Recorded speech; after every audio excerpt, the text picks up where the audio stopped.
Hello guys, welcome to my video about basic of business communication. I'm Friska Verina Ber Marbun, a management 25 student. Hari ini kita akan membahas materi ini secara lengkap dan mudah untuk dipahami, mulai dari pengertian, prinsip, jenis-jenis, hingga tips praktisnya. Namun sebelumnya, pernahkah kalian berpikir, mengapa sih komunikasi bisnis itu penting? Komunikasi bisnis penting karena membantu kelancaran aktivitas dalam sebuah organisasi atau perusahaan. Tanpa komunikasi yang baik, pekerjaan dapat menjadi tidak terarah dan menimbulkan kesalahpahaman. Bayangkan saja kalau kamu lagi meeting dengan klien, tapi pesan kamu menjadi salah paham. Bisa-bisa yang tadinya deal jadi gagal. Menurut Harvard Business Review, di dunia kerja, komunikasi yang baik bisa tingkatkan produktivitas hingga 25%. Kita masuk ke dalam poin yang pertama, yaitu apa itu komunikasi bisnis. Komunikasi bisnis adalah proses pertukaran informasi, ide, atau emosi antara individu atau kelompok dalam konteks organisasi untuk mencapai tujuan bisnis, seperti menjual produk, membangun tim, atau menyelesaikan sebuah masalah. Pasti dari teman-teman banyak nih yang bertanya, apa sih perbedaannya dengan komunikasi biasa? Komunikasi bisnis lebih formal, terstruktur, dan berorientasi pada hasil, sedangkan komunikasi biasa lebih bertujuan untuk bersosialisasi atau berinteraksi dalam kehidupan sehari-hari.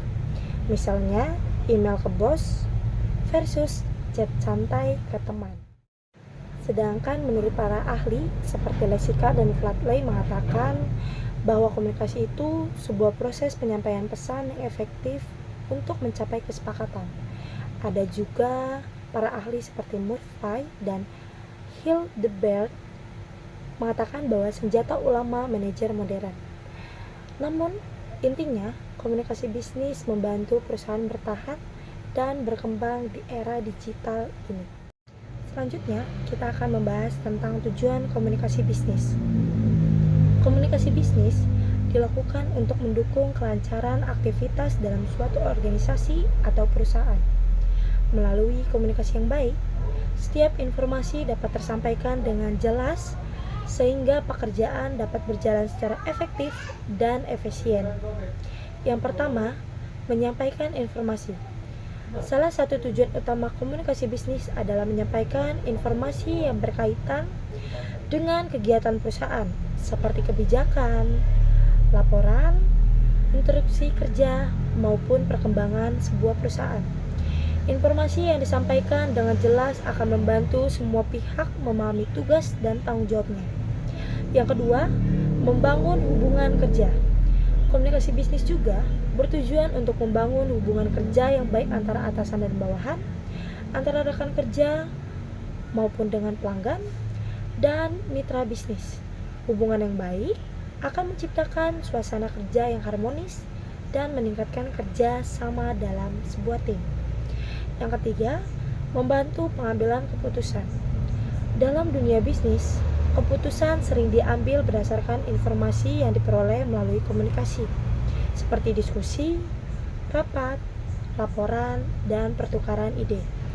Menjadi sebuah saran penting bagi pemimpin atau manajer dalam menentukan keputusan yang tepat bagi perusahaan.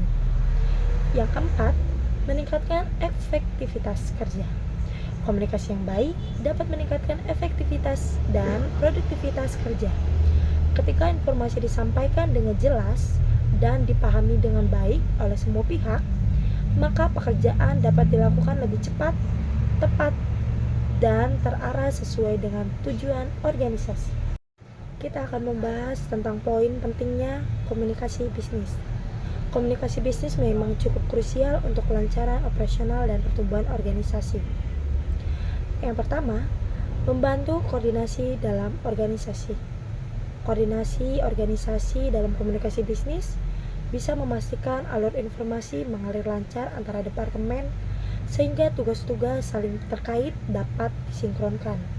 Misalnya, tim pemasaran dengan tim produksi, bisa berkoordinasi untuk meluncurkan produk baru tepat waktu, dan dapat menghindari keterlambatan. Ini bisa menciptakan struktur organisasi yang lebih terintegrasi dan responsif terhadap perubahan. Yang kedua, menghindari kesalahpahaman. Pesan yang jelas mengurangi risiko interpretasi salah, yang sering menyebabkan kesalahan kerja atau konflik.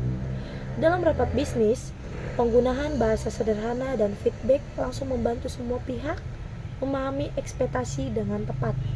Akibatnya, waktu dan sumber daya tidak terbuang untuk koreksi berulang-ulang. Yang ketiga, meningkatkan kerjasama tim. Komunikasi efektif membangun kepercayaan dan kolaborasi, seperti melalui diskusi terbuka yang mendorong ide-ide bersama. Tim yang berkomunikasi baik cenderung lebih inovatif, misalnya dalam proyek lintas divisi yang menghasilkan solusi kreatif. Hal ini memperkuat budaya tim yang solid dan harmonis. Selanjutnya, ada mendukung keberhasilan bisnis. Komunikasi mendukung pencapaian tujuan strategis dengan memfasilitasi partnership eksternal, seperti negosiasi dengan supplier. Perusahaan dengan komunikasi kuat seringkali memiliki citra yang sangat positif di mata stakeholder, yang bisa meningkatkan peluang ekspansi. Ini menjadi fondasi untuk pertumbuhan jangka panjang. Dan yang terakhir, komunikasi yang baik membuat pekerjaan lebih efektif dan efisien. Komunikasi baik menyederhanakan proses kerja, meningkatkan produktivitas melalui instruksi yang jelas, dan umpan balik yang sangat cepat. Contohnya, email bisnis yang ringkas menghemat waktu dibanding diskusi yang panjang, sehingga karyawan fokus pada output berkualitas. Secara keseluruhan, ini mengoptimalkan sumber daya organisasi. Prinsip komunikasi bisnis dikenal dengan 7C. Prinsip utama atau 7C of communication yang wajib ingat adalah: pertama, clarity atau kejelasan. Pesan harus jelas, hindari kata yang ambigu. Contohnya adalah jangan bilang segera, tapi kirimkan laporan sebelum jam 5. Yang kedua, concise atau ringkasan. Singkat tapi lengkap, hemat waktu, dan potong kata yang berulang-ulang. Yang ketiga, completeness, artinya lengkap. Sertakan semua info yang dibutuhkan. Jawab melalui 5W1H, yang artinya what, why, who, where, when, dan how. Yang keempat, concreteness atau konkret. Gunakan fakta dan angka, bukan opini. Contoh, penjualan naik 20% bulan ini versus penjualan yang bagus. Yang kelima, concreteness atau benar. Grammar, fakta, dan nada harus cepat dan tepat. Cek ulang sebelum dikirim.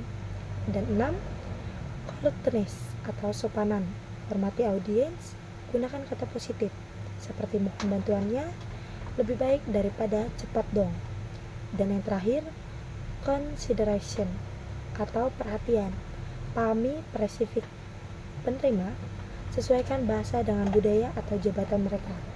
Prinsip ini seperti resep masakan. Kalau satu saja kurang, hasilnya akan gagal. Kita akan membahas komunikasi bisnis berdasarkan bentuk dan berdasarkan arah. Berdasarkan bentuk ada verbal, yaitu bicara langsung atau melalui meeting, telepon, video call. Keunggulannya cepat feedback, kekurangannya mudah lupa.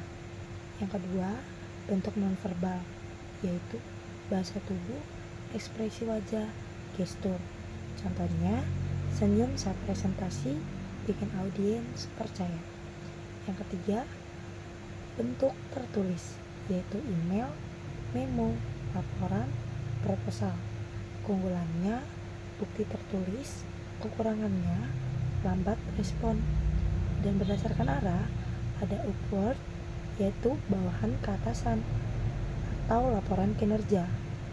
Yang kedua ada arah downward, artinya atasan ke bawahan atau instruksi. Yang ketiga horizontal atau lateral, yaitu antara rekan sejawat atau koordinasi tim. Dan yang terakhir ada lintas departemen dan level, misalnya marketing ke finance manager. Contoh nyatanya di perusahaan seperti Gojek, komunikasinya menggunakan horizontal via Slack, bantu tim cepat berkolaborasi. Ada beberapa proses komunikasi terdiri dari beberapa tahap, yaitu pertama, pengiriman atau sender, pihak yang menyampaikan pesan. Pengirim adalah inisiator pesan seperti manajer yang menyampaikan instruksi proyek. Ia harus jelas, tepat sasaran, dan paham audiens agar pesan diterima dengan baik. Yang kedua, pesan atau message. Informasi yang disampaikan, pesan berisi informasi inti seperti laporan penjualan atau proposal. Harus ringkas, relevan, dan disesuaikan dengan tujuan agar mudah dipahami tanpa ambigu. Yang ketiga, media channel atau sarana komunikasi. Media adalah saluran penyampaian seperti email, meeting Zoom, atau memo. Pilih sesuai konteks, email untuk formal, chat untuk cepat agar efektif dan tepat. Yang keempat, penerima atau receiver, pihak yang menerima pesan. Penerima adalah target pesan seperti tim sales yang menerima target bulanan. Mereka harus aktif mendengar, memahami konteks, dan siap bertindak atas pesan tersebut. Yang kelima, feedback, respon atau tanggapan. Feedback adalah respon balik seperti konfirmasi, mengerti, atau saran perbaikan. Ini menutup loop komunikasi, memastikan pemahaman bersama dan koreksi jika perlu. Dan yang terakhir, keenam, noise atau gangguan dalam komunikasi. Noise adalah gangguan seperti suara bising di rapat atau email spam. Kenali dan minimalisir, misalnya matikan notifikasi agar pesan sampai utuh tanpa distorsi. Tiap proses pasti ada hambatan. Hambatan komunikasi bisnis. Dalam proses komunikasi bisnis sering muncul beberapa hambatan yang dapat menyebabkan pesan tidak tersampaikan dengan baik. Oleh karena itu, penting untuk mengetahui jenis hambatan tersebut serta cara mengatasinya. Yang pertama, ada hambatan fisik. Hambatan yang disebabkan oleh kondisi lingkungan seperti kebisingan, jarak yang jauh, atau gangguan sinyal. Solusinya, memilih media komunikasi yang tepat, misalnya menggunakan Zoom atau video call untuk komunikasi jarak jauh. Yang kedua, hambatan semantik. Terjadi karena perbedaan pemahaman terhadap arti kata atau bahasa yang digunakan. Solusinya, menggunakan bahasa yang sederhana dan mudah dipahami. Yang ketiga, hambatan psikologis. Hambatan yang muncul dari kondisi emosi, prasangka, atau sikap seseorang yang sangat berkomunikasi. Solusinya, mendengar dengan baik dan bersikap empati kepada lawan bicara. Yang keempat, hambatan organisasi. Hambatan yang terjadi karena struktur organisasi yang terlalu kaku atau jarak komunikasi antara atasan dan bawahan. Solusinya, menciptakan budaya komunikasi yang lebih terbuka dalam organisasi. Yang kelima, hambatan budaya. Hambatan yang muncul karena perbedaan budaya, kebiasaan, atau cara berkomunikasi. Solusinya, memahami perbedaan budaya dan meningkatkan kesadaran terhadap keberagaman. Contoh, dalam komunikasi bisnis internasional, kata "ya" di Indonesia kadang berarti masih dipertimbangkan, sedangkan di beberapa negara seperti Amerika bisa berarti persetujuan yang pasti. Oleh karena itu, pentingnya untuk melakukan konfirmasi kembali agar tidak terjadi kesalahpahaman. Adapun tips praktis komunikasi bisnis di era digital adalah cara atau langkah yang dapat dilakukan agar komunikasi dalam dunia bisnis tetap efektif, jelas, dan profesional, meskipun menggunakan teknologi atau media digital. Beberapa tipsnya yaitu yang pertama, berbicara dengan jelas dan percaya diri. Pada saat berkomunikasi, kita harus berbicara dengan suara yang jelas, tidak terlalu pelan atau terlalu cepat. Kepercayaan diri juga penting agar pesan yang disampaikan terdengar meyakinkan dan mudah dipahami oleh lawan bicara. Yang kedua, menyampaikan pesan secara singkat. Pesan sebaiknya disampaikan secara langsung ke inti pembahasan tanpa bertele-tele. Hal ini membantu audiens lebih cepat memahami informasi yang kita sampaikan. Yang ketiga, menggunakan bahasa yang sopan. Dalam komunikasi bisnis, Menggunakan bahasa yang sopan dan profesional sangatlah penting. Hal ini menunjukkan sikap menghargai orang lain serta menjaga citra diri dan perusahaan. Yang keempat, memperhatikan bahasa tubuh. Bahasa tubuh seperti kontak mata, jika berdiri atau duduk yang baik, serta ekspresi wajah dapat mendukung pesan yang kita sampaikan.